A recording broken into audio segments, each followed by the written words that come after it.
Welcome to our channel descriptive WBCS। আমরা কিছুদিন ধরে সম্প্রতি কন্ডাক্ট হওয়া কর্ণাটক স্টেট PSCর যে এক্সাম আমরা টেলিগ্রামে পোস্ট করব এবং তার অ্যানালাইসিস ইউটিউবে থাকবে, কারণ প্রশ্নের মান খুবই উন্নত ছিল।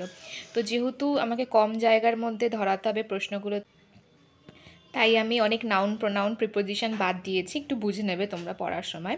যে এটা ম্যাডাম ভিকাজি কামাকে নিয়ে। তো প্রথম এই স্টেটমেন্টটা বলেছে মাদার অফ ইন্ডিয়ান রিভলিউশন, মানে she was mother of Indian revolution, তাকে ভারতীয় বিপ্লবের জননী বলা হতো। এই স্টেটমেন্টটা তো একদম ঠিক।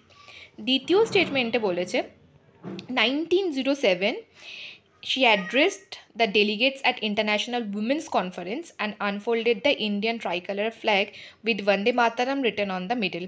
1907 খ্রিস্টাব্দে তিনি ইন্টারন্যাশনাল উইমেন কনফারেন্স অ্যাড্রেস করেন, সবার সামনে বক্তৃতা রাখেন। এছাড়াও ভারতের যে পতাকা ছিল সেই পতাকাটা তিনি উত্তোলন করেছিলেন, যার মাঝখানে বন্দে মাতারাম লেখা ছিল।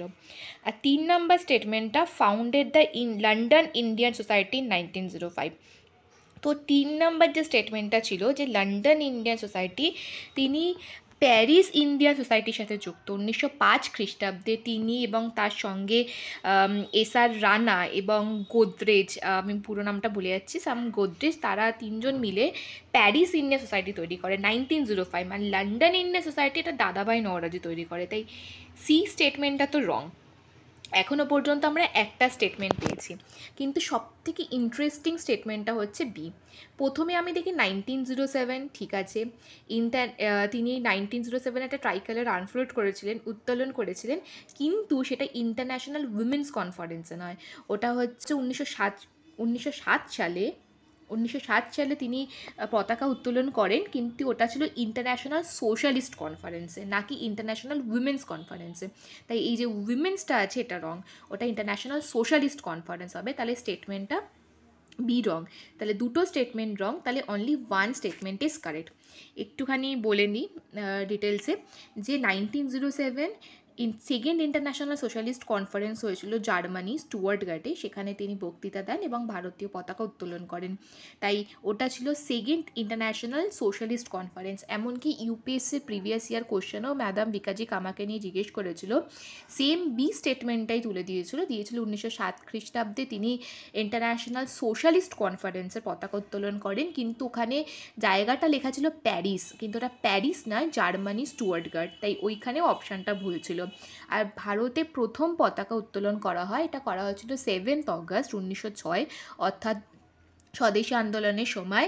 সেটা আমাদের কলকাতার গ্রিন পার্ক পার্সি বাগান স্কোয়ারে উত্তোলন করা হয়েছিল, যেখানে পতাকার লাল, হলুদ এবং সবুজ এই তিনটে স্ট্রিপস ছিল, এরকম পতাকাটা ছিল। তাহলে এখানে শুধুমাত্র প্রথম স্টেটমেন্টটা হচ্ছে ঠিক, বাদ বাকি দুটোই wrong. Paris India society 1905 madam Bhikaiji Cama established করেন, নাকি লন্ডন ইন্ডিয়া সোসাইটি। আর 1907 সালে তিনি যে ভারতের পতাকা উত্তোলন করেছিলেন, ওটা ইন্টারন্যাশনাল সোশ্যালিস্ট কনফারেন্সে করেছিল, নাকি উইমেন কনফারেন্সে। পরের প্রশ্নটা মোরলে মিন্টো রিফর্ম 1909 খ্রিস্টাব্দে। এটা খুবই ইম্পর্টেন্ট, কারণ এখান থেকে বারবার একটা প্রশ্ন আসে যে কোন রিফর্মের মাধ্যমে সেপারেট ইলেক্টোরেট মুসলিমদের জন্য যোগ করা হয়েছিল, তখন হচ্ছে মোরলে মিন্টো রিফর্ম। বাট এরকম স্টেটমেন্ট কতগুলো দিয়ে দিয়েছে, সেটা একটু দেখে নিই আমরা অ্যান্সার কোনটা ঠিক হবে। প্রথম স্টেটমেন্ট বলেছে that reforms promoted establishment of self government in future, যের উদ্দেশ্য ছিল যে ভবিষ্যতে সেলফ গভর্নমেন্ট বা স্বশাসন এটা প্রমোট করা হবে। It increase number of seats to provincial and imperial council, অর্থাৎ সেই সময় যে প্রদেশ ছিল এবং সেন্টার অর্থাৎ কেন্দ্রে যে ইম্পেরিয়াল কাউন্সিল ছিল, সেখানে নাম্বার অফ সিটস বৃদ্ধি করা হবে। ইট ইন্ট্রোডিউস সেপারেট ইলেক্টোরেট যোগ করা হয়েছিল। আর one Indian viceroy executive council was appointed, এবং একজন ভারতীয়কে ভাইসরয় এক্সিকিউটিভ কাউন্সিলে যোগ করা হয়েছিল। তো প্রথম যে স্টেটমেন্টটা এসছে এটা একদমই wrong. Reforms promotes establishment of self government, আমরা জানি যে সেই সময় 1906 পর যখন স্বরাজ শব্দটা প্রথম ব্যবহার করা হয়, তারপরে ইন্ডিয়ানরা বারবার ডোমিনিয়ন স্ট্যাটাস, সেলফ গভর্নমেন্টের কথা বলেছিল। যদি আমরা স্পেকট্রাম বইয়ে 310 পাতা খুলি, সেখানে একটা স্টেটমেন্ট আছে, যেটা Montagu statements of August 1917 August declaration, তার সেকেন্ড প্যারাতে লেখা ছিল ওখানে যে Morley statement in 1909 that the reforms were not intended to give self government to India. মানে মোল্ডে বলেছিল কখন, ইন 1909, মানে 1909 এটা বলা হয়েছিল যে মোল্ডে মিন্টো যে রিফর্মটা আসছে এটার উদ্দেশ্য ভারতীয়দের সেলফ গভর্নমেন্ট দেওয়া নয়। তাহলে এখান থেকেই বুঝে যাচ্ছি যে প্রথম স্টেটমেন্টটা রং। এমনকি এটা ছেড়ে দিই, পরবর্তীকালে যখন আমরা দেখি 1919 খ্রিস্টাব্দে মন্টেগু চেমসফোর্ড রিফর্ম আসে, সেখানেও কিন্তু সেলফ গভর্নমেন্টের কথা বলা হয়নি, বরঞ্চ সেই সময় যে অগাস্ট ডিক্লারেশন হয় 1917 খ্রিস্টাব্দের মন্টেগু যে ডিক্লেয়ার করেছিল, সেখানে তিনি বলেইছিলেন যে কোনো ধরনের যদি সেলফ গভর্নমেন্টের ডিমান্ড ভারতীয়রা করে ওটাকে সেডিশিয়াস বলা হবে, অর্থাৎ দেশদ্রোহী। তাহলে তার আগেই 1909 খ্রিস্টাব্দে কী করে কেউ সেলফ গভর্নমেন্ট অ্যাকসেপ্ট করবে? এমনকি 1909 মোল্ডে স্টেটমেন্টে বলেই দিয়েছিল যে এই রিফর্মের উদ্দেশ্য ভারতীয়দের কোনোভাবে সেলফ গভর্নমেন্ট দেওয়া নয়, তাই স্টেটমেন্ট এ রং। পরের স্টেটমেন্টটা কারেক্ট, যে হ্যাঁ এটা স্পেকট্রামে আছে, তোমরা দেখে নিতে পারো যে এটা number of seats provincial and imperial কাউন্সিলে বাড়িয়েছিল, ইট ইন্ট্রোডিউস সেপারেট ইলেক্টোরেট। হ্যাঁ একদম ঠিক, প্রথমবারের জন্য মুসলমানদের জন্য সেপারেট ইলেক্টোরেট যোগ করা হয়।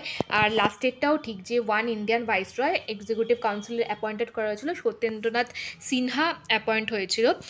এবং এই জন্যই কিন্তু সেপারেট ইলেক্টোরেট মুসলমানদের জন্য যে আনা হয়েছিল, তার জন্যই বলা হয়ে থাকে যে ভারতে কমিউনাল ইলেক্টোরেটের জনক বা ফাদারকে, এটা হচ্ছে মিন্টো।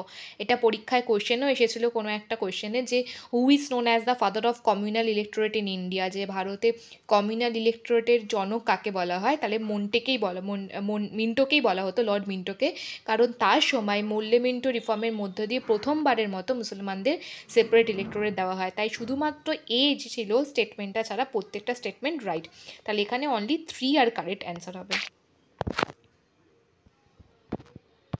এর যে প্রশ্নটা জিজ্ঞেস করেছিল লাহোর রেজলিউশন নিয়ে, তো কোনটা ইনকারেক্ট, কোনটা ভুল সেটা বলতে হবে। প্রথম যে স্টেটমেন্টটা ছিল, it was adopted by the all India Muslim League in March 1940। Second, resolution stated that the areas in which the Muslims are numerically in a majority, as in the northwestern and eastern zones of British India, should be grouped to constitute independent states. And the resolution does not include the word Pakistan anywhere, and none of the statements are কোনোটাই incorrect নয়। তাই প্রথম দেখা যাক, প্রথম স্টেটমেন্টটা কি বলছিল, যে ইট ওয়াজ অ্যাডপ্টেড, অর্থাৎ লাহোর রেজলিউশনটাকে অ্যাডপ্ট করা হয়েছিল by all India Muslim League দ্বারা ইন মার্চ 1940। একদম ঠিক, যেটা লাহোর রেজলিউশন বা পাকিস্তান রেজলিউশন নামেও পরিচিত, যেটা অ্যাডপ্ট করা হয়েছিল 23 মার্চ 1940। তো প্রথম স্টেটমেন্টটা ঠিক।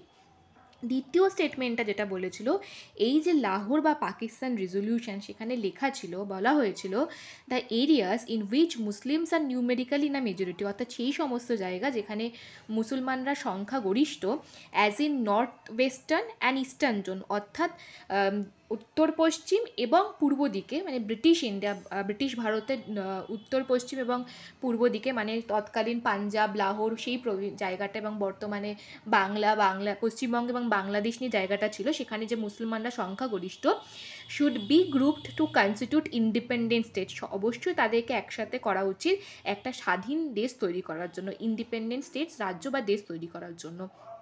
এটাও একদম ঠিক। আর 3 যেটা ছিল, যেটা resolution does not include the word Pakistan anywhere, একদম ঠিক। যদিও এটাকে পাকিস্তান রেজলিউশন বা লাহোর রেজলিউশন বলা হয়, কিন্তু এটা খুব অ্যাম্বিগুয়াস রেজলিউশন ছিল, কারণ রেজলিউশনে কোথাও পাকিস্তান শব্দটা কিন্তু মেনশন করা ছিল না। তাই প্রত্যেকটা স্টেটমেন্টই ঠিক, শুধু তাহলে অ্যান্সারটা হবে 4, none of the statements are ছিল ইনকারেক্ট, মানে অর্ধেকটা উঠেছে, none of the statements are incorrect, মানে প্রত্যেকটাই কারেক্ট।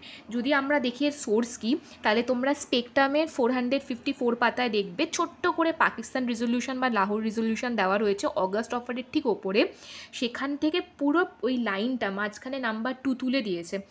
স্পেকট্রামে এইভাবে লেখা ছিল যে the Muslim League passed a resolution calling for grouping of geographically contiguous areas where Muslims are in majority north west east into independent states in which constituent unit shall be autonomous and sovereign and adequate safeguards to Muslims where they are in minority. তাহলে এই যে লাইনটা, এটা ওইখানেও রয়েছে, কিন্তু exactly এই যে স্টেটমেন্টটা তোলা হয়েছে, এটা কিন্তু এনসিআরটি থেকে তোলা হয়েছে। এনসিআরটিতে পুরো নাম্বার 2 সেমভাবে লেখা আছে, এবং এনসিআরটিতে এটাও লেখা ছিল যে সেখানে পাকিস্তান কথাটা কোনো উল্লেখ নেই, যদিও স্পেকট্রামে এই পাকিস্তান কথাটা কোথাও উল্লেখ নেই, লেখা নেই, কিন্তু এনসিইআরটিতে লেখা আছে।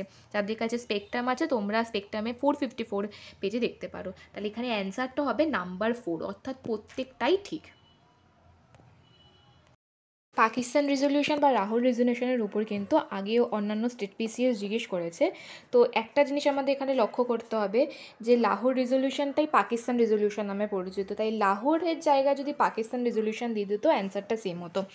যেমন আমি যদি দেখি 2019 যে আমাদের ওয়েস্ট বেঙ্গল পিসিএস ছিল, সেখানে পাকিস্তান রেজলিউশন থেকে একটা প্রশ্ন জিজ্ঞেস করেছিল যে the famous Pakistan resolution was past at, যে বিখ্যাত পাকিস্তান রেজলিউশন কোথায় পাস্ট হয়েছিল। অপশান ছিল লাহোর, দিল্লি, বোম্বে অ্যান্ড লখনৌ। তো উত্তরটা হবে লাহোর, তাই এটার নাম লাহোর রেজলিউশন। আর একটা প্রশ্ন জিজ্ঞেস করেছিল আমাদের 2021 ওয়েস্ট বেঙ্গল মানে আমাদের WBCS প্রিলিমসে জিজ্ঞেস করা হয়েছিল যে Pakistan resolution was taken on, অর্থাৎ কোন তারিখে নেওয়া হয়েছিল। অপশান দেওয়া ছিল 16 অগস্ট 1946, 26 জানুয়ারি 1935, 14 এপ্রিল 1942, 23 মার্চ 1940। তো অ্যান্সারটা হবে 23 মার্চ 1940। আমি একটুখানি আগে এটা বলেছি। তাহলে আমাদের ওয়েস্ট বেঙ্গল পিসিএস খুব কাছাকাছি 19 এবং 21 দুবার এরকম পাকিস্তান রেজলিউশন থেকে দুটো প্রশ্ন জিজ্ঞেস করেছে। 2016 সালে ঝাড়খণ্ড পিসিএসও পাকিস্তান রেজলিউশন থেকে একটা প্রশ্ন জিজ্ঞেস করেছিল যে পাকিস্তান রেজলিউশন ড্রাফট কে করেছিল। অপশানে ছিল রহমত আলী, সিকান্দার হাইয়াত খা, মোহাম্মদ আলী জিন্না আর ফজলুল হক। সো অ্যান্সারটা হবে সিকান্দার হাইয়াত খা। আর ওড়িশা স্টেট পিসিএসও একটা প্রশ্ন জিজ্ঞেস করেছিল যে পাকিস্তান রেজলিউশনের মোটিভ কী ছিল, অর্থাৎ এর লক্ষ্যটা কী ছিল। তো অপশানে যেগুলো ছিল তার মধ্যে একটাই যে to create United Muslim area Province, অর্থাৎ যে সমস্ত জায়গায় মুসলমানদের জনসংখ্যা বেশি সেরকমই একটা মুসলিম প্রভিন্স বা স্টেট বা রাজ্য তৈরি করা। পরের প্রশ্নটা যেটা ছিল, কোশ্চেনটা হচ্ছে Indian statutory commission A commission was appointed in 1927 to review the government of India Act 1919 and proposed constitutional reforms of India. তার আগে ইন্ডিয়া স্ট্যাটিউটরি যে কমিশন, এটা popularly known as Simon commission, যেটাকে আমরা সাইমন কমিশন নামে জানি। তো এখানে স্টেটমেন্টগুলো সাইমন কমিশনের সম্বন্ধে জিজ্ঞেস করেছে। তো প্রথম স্টেটমেন্টটা কী ছিল যে the commission was appointed in 1927 to review, যে কমিশন অ্যাপয়েন্ট করা হয়েছিল কবে 1927-এ, কেন? To review the government of India 1919, অর্থাৎ গভর্নমেন্ট অফ ইন্ডিয়া অ্যাক্ট 1919 যেটা তৈরি করা হয়, যেটা মন্টেগু চামসফোর্ড অ্যাক্ট 1919 নামেও পরিচিত, সেটা রিভিউ করার জন্য and propose constitutional reforms for India, এবং ভারতে আর যে সমস্ত সাংবিধানিক যে সমস্ত রিফর্মস বা পরিবর্তন দরকার সেগুলো বলার জন্য। স্টেটমেন্ট বি হচ্ছে The commission included only one Indian member which sparked widespread protest across the country. যে কমিশনে শুধুমাত্র একজন ভারতীয় ছিল, যার জন্য পুরো ভারতে প্রোটেস্ট বা এর বিরুদ্ধে বিদ্রোহ হয় সারা ভারত জুড়ে। নাম্বার সি ছিল the outcome of the commission and round table conference the government of India 1935, যে সাইমন কমিশন এবং পরবর্তীকালে যে গোল টেবিল বৈঠক হয়, রাউন্ড টেবিল কনফারেন্স হয়, তার ফলে গভর্নমেন্ট অফ ইন্ডিয়া 1935 এনাক্ট করা হয়।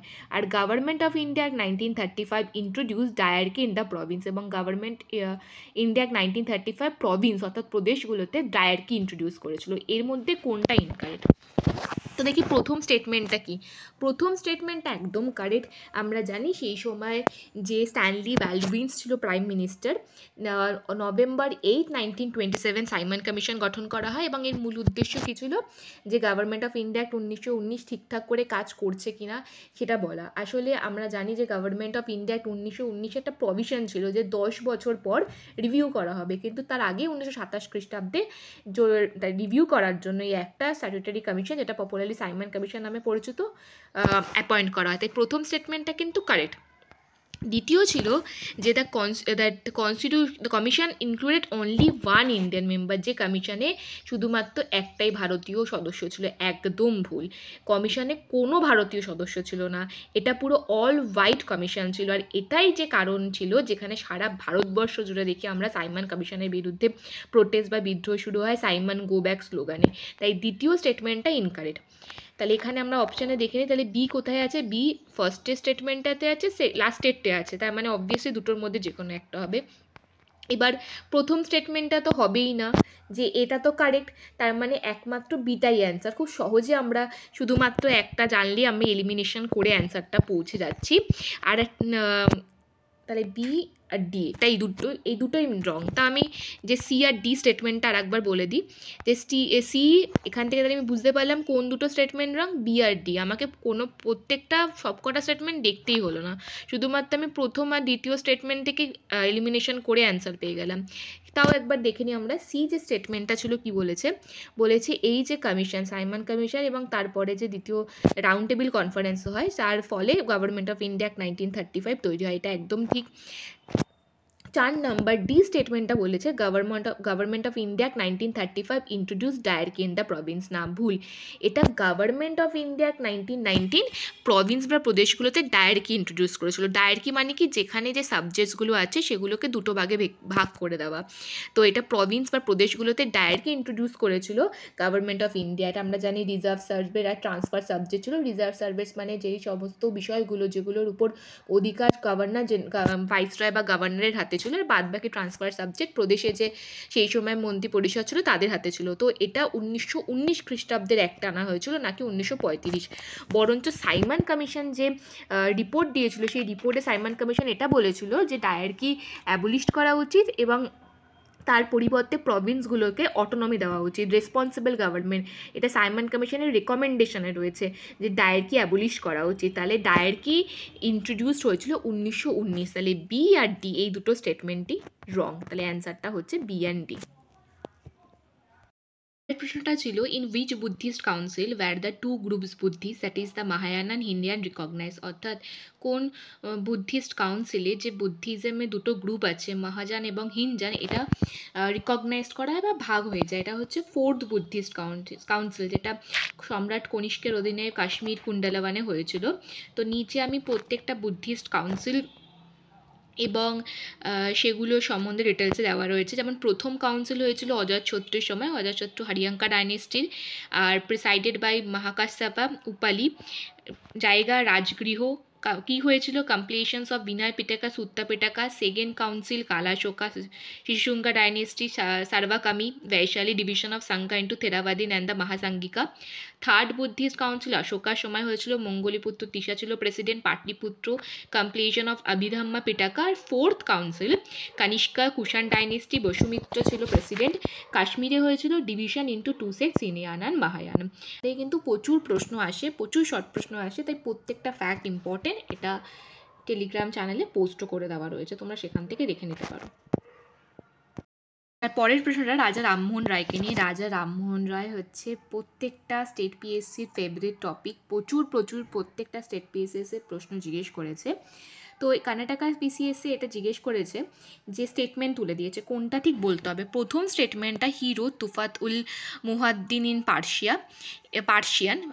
তারপর সেকেন্ড, হি আপহেল্ড মোনোথিজম অফ বেদা। তো প্রথম স্টেটমেন্টটা ঠিক, হ্যাঁ, যে তুফাত উল মুহিদ্দিন যে বইটা তিনি লিখেছেন, তিনি পার্সিয়ানে লেখেন। এছাড়াও তার অনেক লেখা বইগুলো আছে যেগুলো তোমরা গুগল করলে পেয়ে যাবে। তার মধ্যে যে গিফট অফ মোনোথিস সেটাও কিন্তু পার্সিয়ানে লেখা। আমরা জানি যে রাজা রামমোহন রায় যেটা ব্রহ্মসভা তৈরি করেন 1828 খ্রিস্টাব্দে, পরবর্তীকালে যেটা ব্রহ্ম সমাজ নামে পরিচিত হয়। তাদের যে আইডিয়াসগুলো পরীক্ষায় জিজ্ঞেস করে, যেমন তারা প্রিসলিস ক্লাস অর্থাৎ পুরোহিতদেরকে বিশ্বাস করতো না, তারা মোনোথিজম অর্থাৎ এক ঈশ্বরবাদে বিশ্বাসে ছিল, বহু ঈশ্বরবাদে বিশ্বাসে ছিল না। তাহলে এই যে সেকেন্ড স্টেটমেন্টটা ছিল, হি আপহেল্ড মোনোথিজম অফ বেদা, এটাও ঠিক, যে মোনোথিজম যে এক ঈশ্বরবাদ সেটাকেও সে মানে ব্রহ্ম সমাজ এবং রাজা রামমোহন রায় মেনে চলতো। তাহলে দুটো স্টেটমেন্ট ঠিক। সি স্টেটমেন্টটা যে দিয়েছে, he founded servants of Indian society. আমরা জানি যে সার্ভেন্টস অফ ইন্ডিয়ান সোসাইটি তৈরি করেন গোপাল কৃষ্ণ গোখলে। 65 বিপিএসসিতে প্রশ্নটা এসেছিল। এছাড়াও আর একটা প্রশ্ন আসতে পারে যদি জিজ্ঞেস করে সার্ভেন্টস অফ পিপল সোসাইটি কে করেন, সেটা কিন্তু হবে লালা রাজপথ রয়। আর সার্ভেন্টস অফ ইন্ডিয়ান সোসাইটি হচ্ছে গোপাল কৃষ্ণ গোখলে। তাহলে রাজা রামমোহন রয় না। তাহলে এখান থেকে আমি যদি সি ক্যান্সেল করি, তাহলে আমার এবিডি আর ডি অপশান বেরোচ্ছে। তার মধ্যে তো আমি দেখলাম এবি কারেক্ট, তাহলে আমার এখানে অ্যান্সারটা হবে এবিডি।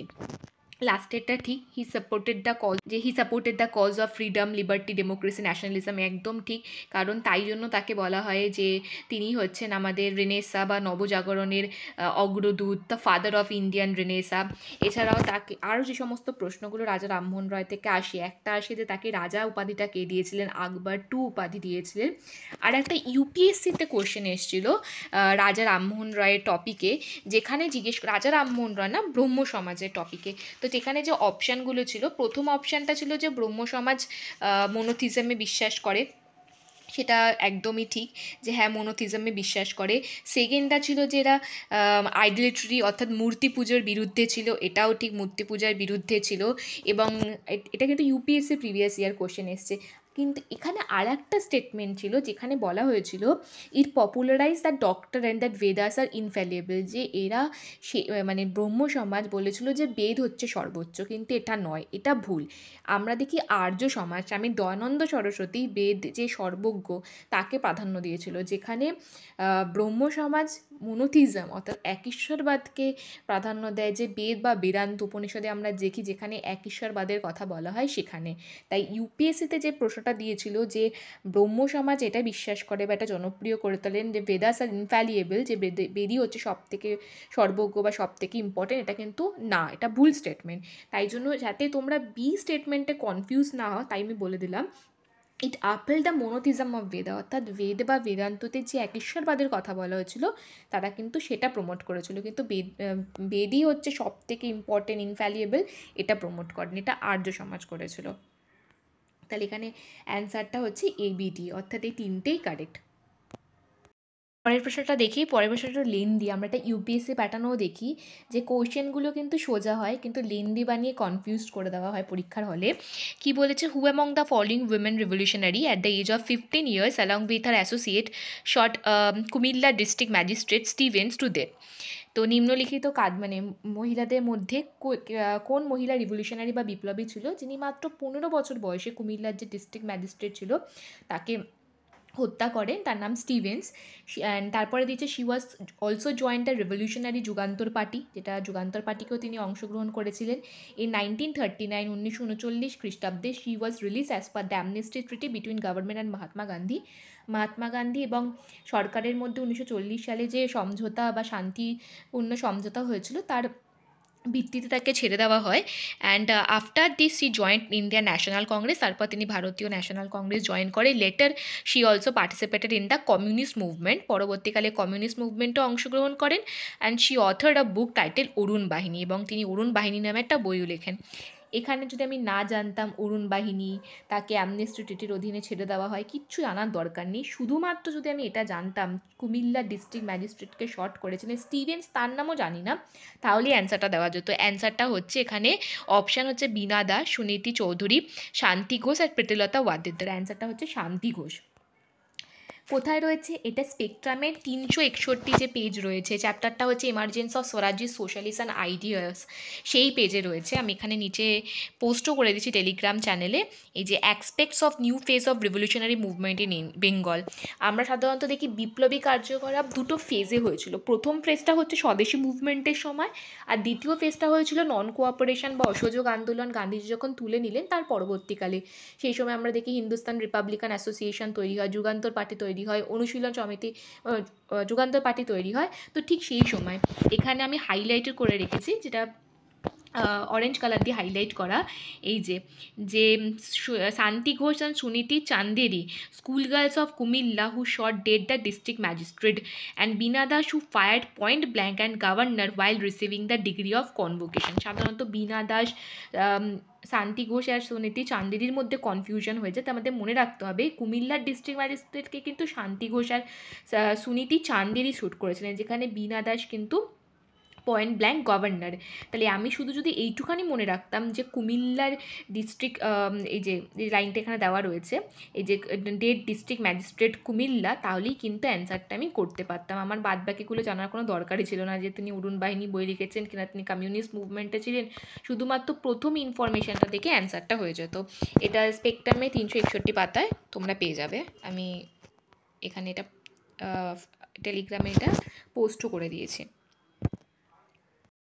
পরের প্রশ্নটা সাতবাহন ডাইনেস্টি থেকে এসেছিল, জিজ্ঞেস করেছে the town administration during the period of Satavahanas was in the hands of, অর্থাৎ সাতবাহন বংশের সময় যে টাউন অ্যাডমিনিস্ট্রেশন ছিল, অর্থাৎ শহরের যে প্রশাসনিক কার্যকলাপ বা অ্যাডমিনিস্ট্রেশন ছিল কাদের হাতে ছিল? নাগামাসাভা, আগামাসাভা, সামিতি আর বিদাতা।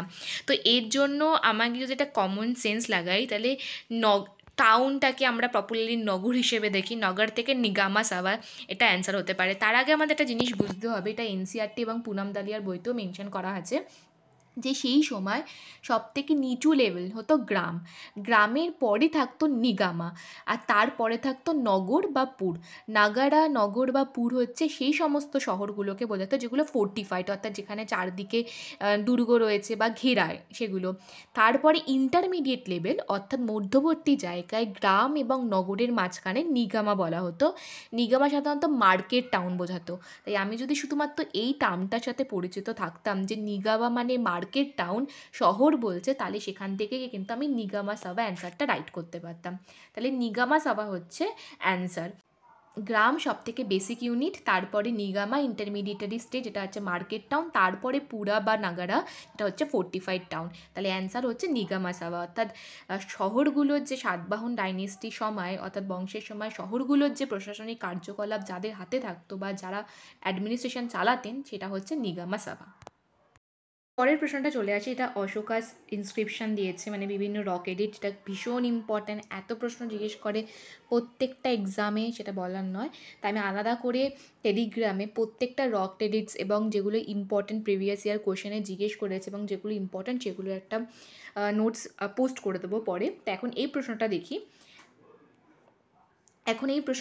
যেখানে বলা হয়েছে দ্য রক এডি 3 refers to officers going to tour every 5 years to the officers instruct people in dhamma. মানে অশোকার যে রক এডি 3 ছিল, তিনি সেটা বলা হয়েছিল যত অধিকারী রয়েছে অফিসার্স, তারা প্রত্যেক 5 বছরে 5 years to instruct people in dhamma ট্যুরে যাবে, যাতে লোকজনকে ধাম্মা সম্বন্ধে বলতে পারে।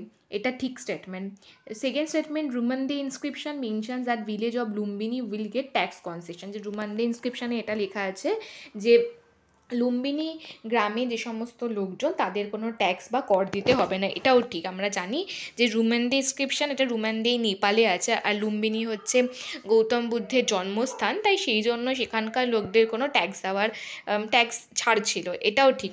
আর থার্ড স্টেটমেন্টটা যেটা ছিল, রক এডিট 11 refers to gift of dhamma being the best of all gifts. এটা যে বলা হয়েছে, যেটা 11-এ যে সমস্ত পুরো উপহারের মধ্যে যে ধাম্মার উপহারটা সব থেকে বেস্ট উপহার, এটাও ঠিক। তার মানে এখানে যে প্রত্যেকটা স্টেটমেন্ট ঠিক।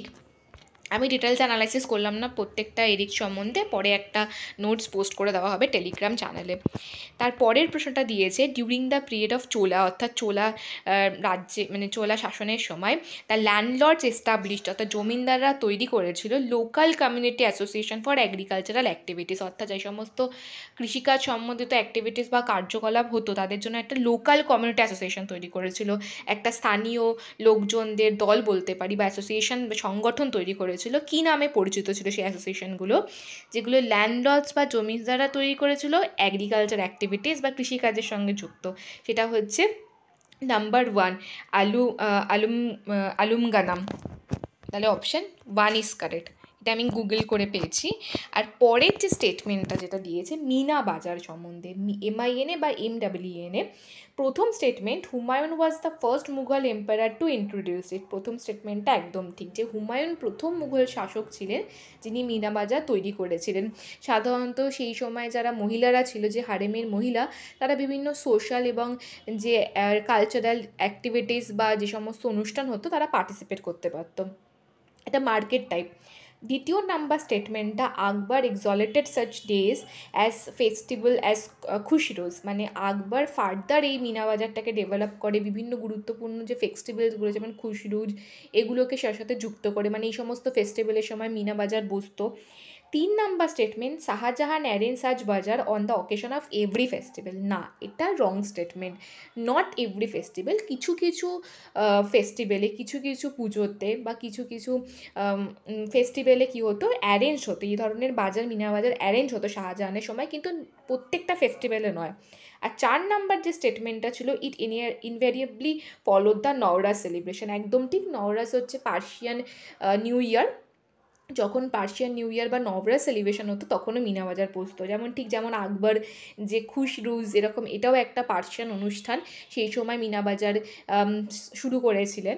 তো এখানে আমরা দেখতে পাচ্ছি 1, 2 and 4 এই 3টে স্টেটমেন্টই কিন্তু অপশানে আমার কোথাও নেই। 3, 3 রং, তাহলে অপশানে আমার 1, 2 দেওয়া রয়েছে। মানে কর্ণাটক পিএসসি অপশানে যেটা দিয়েছে সে অনুযায়ী 1, 2 কারেক্ট, বাট এখানে 4টাও কারেক্ট, যে নবরাজ যে ফেস্টিভ্যাল, যেটা পার্সিয়ান নিউ ইয়ার, সেই সময়ও কিন্তু মিনা বাজার বসতো। আর নওরাজ ফেস্টিভ্যালটা ভারতে প্রথম নিয়ে আসেন বলবন। আমরা জানি বলবন সিজদা, পাইবোস, এরকম বিভিন্ন অনুষ্ঠান নিয়ে এসেছিলেন, তেমন নওরাজও নিয়ে এসেছিলেন। তো আজকে আমরা কর্ণাটক স্টেট পিসিএসের হিস্ট্রি এক্সাম যেটা হয়েছিল পিএসসির, যে হিস্ট্রির যতগুলো মানে কোয়েশ্চেন ছিল সবকটা অ্যানালাইসিস করলাম। আর কোয়েশ্চেনের মান দেখে তোমরা বুঝতেই পারছো খুবই স্ট্যান্ডার্ড ছিল। এবং এই ধরনের আমরা সমস্ত পিএসসির এক্সামগুলো যে থাকবে প্রিভিয়াস ইয়ার বা ইউপিএসসির, সেগুলো আমরা কোয়েশ্চেন্স এমসিকিউ প্যাটার্নে পোস্ট করব টেলিগ্রামে এবং অ্যানালাইসিস করব, যেখান থেকে আমাদের একটা খুব ভালো আইডিয়া আসবে প্রত্যেকটা টপিকের, পার্টিকুলারলি সেই টপিকগুলো সম্বন্ধে আমাদের কতটা নলেজ আছে, কতটা আরও পড়তে হবে এবং প্র্যাকটিসের জন্য। Thank you for watching. যদি ভালো লাগে তাহলে আমাদের চ্যানেলটা সাবস্ক্রাইব করো, লাইক অ্যান্ড শেয়ার করো। আর তোমরা নিজেরা যদি এই সমস্ত এমসিকিউ অ্যাটেম্প্ট করতে চাও তাহলে আমাদের টেলিগ্রাম চ্যানেলে জয়েন করো, যার লিঙ্কটা ডিসক্রিপশনে দেওয়া থাকবে। Thank you so much for watching.